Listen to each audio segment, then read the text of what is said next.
Chapter 489. Emma woke up at around 8 in the morning. As soon as Alex heard some movements, he hurriedly pretended to be asleep as he laid motionlessly on the floor. After getting up, Emma stretched as she got out of bed quietly.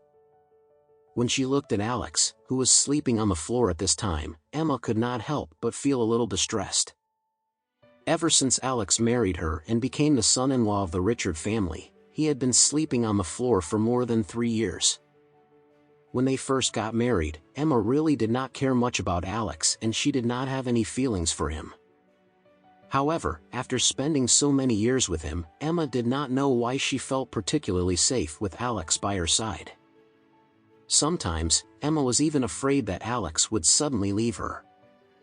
In this recent period of time, so much had happened at home and it made Emma even more certain that Alex was actually the only person she could actually rely on the most in this world.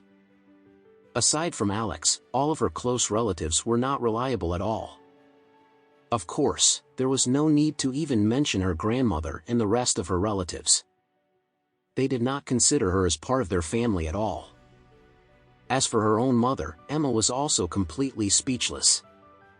In her mother's eyes, Emma was simply just a tool for her to reach the pinnacle of life and lead a rich and wealthy life. Even though Emma had already been married to Alex for more than 3 years, Elaine was still hoping that Emma and Alex would get a divorce just so Emma would be able to marry a rich man. Moreover, Emma's father was a confused man and it would be great if he did not cause any trouble for them outside, let alone provide her with any support at all those critical moments. Therefore, Emma felt most at ease and secure with Alex, who was sleeping on the floor at this time. Emma's heart was surging and beating frantically as she looked at Alex. At this time, her bedroom door was suddenly pushed open. As soon as she looked up, Emma saw her mother, Elaine, rushing aggressively into her bedroom dressed in her pajamas. Emma could not help but ask, "Mom, what are you doing? Why did you barge in without knocking on the door first?" Elaine quickly ran over to the other side of the bed before she looked down and saw Alex, who was fast asleep on the floor. At this time, she heaved a huge sigh of relief before she muttered, "I had a nightmare.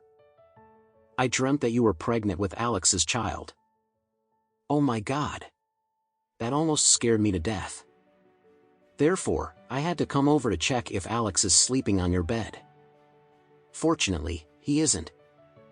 At this time, Elaine massaged her chest gently as she said, "Let me tell you something, Emma. You must never let Alex up on your bed. Do you hear me?" Emma was a little annoyed and she said, "Mom, Alex and I are already husband and wife. So, our sleeping arrangement is none of your business." "My ass," Elaine yelled as she placed her hands on her hips. "I was the one who gave birth to you, so everything that you do is my business. I will not allow a piece of trash to take advantage of my daughter's body." Emma replied angrily, "Mom, Alex saved your life."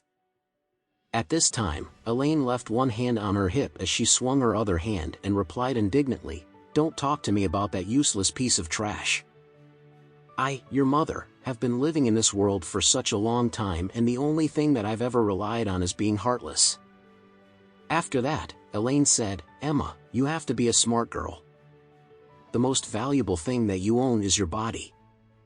With such a perfect body and beautiful face, you'll definitely be able to marry a billionaire after you divorce Alex in the future.